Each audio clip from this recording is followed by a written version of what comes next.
A Man with Two Lives by Ambrose Bierce. Here is the queer story of David William Duck, related by himself. Duck is an old man living in Aurora, Illinois, where he is universally respected. He is commonly known, however, as Dead Duck. In the autumn of 1866, I was a private soldier of the 18th Infantry. My company was one of those stationed at Fort Phil Kearny, commanded by Colonel Carrington. The country is more or less familiar with the history of that garrison, particularly with the slaughter by the Sioux of a detachment of 81 men and officers, not one escaping, through disobedience of orders by its commander, the brave but reckless Captain Fetterman. When that occurred, I was trying to make my way with important dispatches to Fort C.F. Smith on the Bighorn.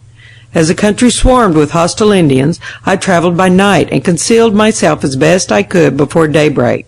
The better to do so, I went afoot, armed with a Henry rifle and carrying 3 days' rations in my haversack. For my second place of concealment, I chose what seemed in the darkness a narrow canyon leading through a range of rocky hills. It contained many large boulders detached from the slopes of the hills. Behind one of these, in a clump of sagebrush, I made my bed for the day and soon fell asleep. It seemed as if I had hardly closed my eyes, though in fact it was near midday, when I was wakened by the report of a rifle, the bullet striking the boulder just above my body. A band of Indians had trailed me and had me nearly surrounded. The shot had been fired with an execrable aim by a fellow who had caught sight of me from the hillside above.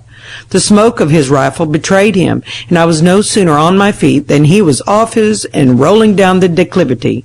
Then I ran in a stooping posture, dodging among the clumps of sagebrush in a storm of bullets from invisible enemies.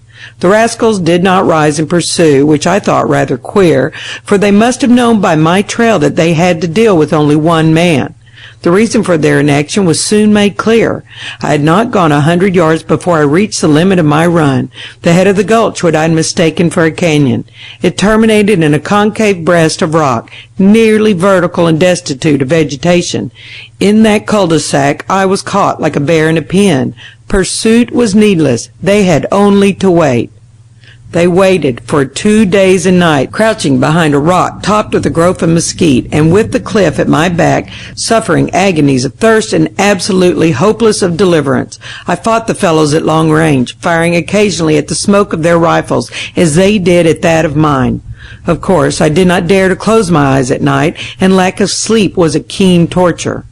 I remember the morning of the third day, which I knew was to be my last.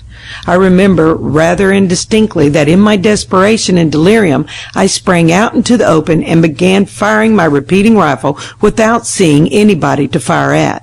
And I remember no more of that fight. The next thing I recollect was my pulling myself out of a river just at nightfall. I had not a rag of clothing and knew nothing of my whereabouts, but all that night I traveled, cold and footsore, toward the north. At daybreak, I found myself at Fort C.F. Smith, my destination, but without my dispatches. The first man that I met was a sergeant named William Briscoe, whom I knew very well. You can fancy his astonishment at seeing me in that condition, and my own at his asking who the devil I was. "Dave Duck," I answered. "Who should I be?" He stared like an owl. "You do look it," he said, and I observed that he drew a little way from me. "What's up?" he added. I told him what had happened to me the day before. He heard me through, still staring. Then he said, "My dear fellow, if you are Dave Duck, I ought to inform you that I buried you 2 months ago. I was out with a small scouting party and found your body, full of bullet holes and newly scalped. Somewhat mutilated otherwise, too, I am sorry to say, right where you say you made your fight. Come to my tent, and I'll show you your clothing and some letters that I took from your person. The commandant has your dispatches." He performed that promise. He showed me the clothing, which I resolutely put on, the letters, which I put into my pocket. He made no objection, then took me to the commandant, who heard my story and coldly ordered Briscoe to take me to the guardhouse.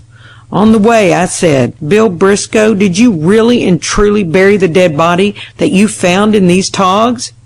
"Sure," he answered, "just as I told you. It was Dave Duck, all right. Most of us knew him. And now, you damned impostor, you'd better tell me who you are." "I'd give something to know," I'd said. A week later, I escaped from the guardhouse and got out of the country as fast as I could. Twice I have been back, seeking for that fateful spot in the hills, but unable to find it. End of A Man with Two Lives. Recording by Ginger Kukalo.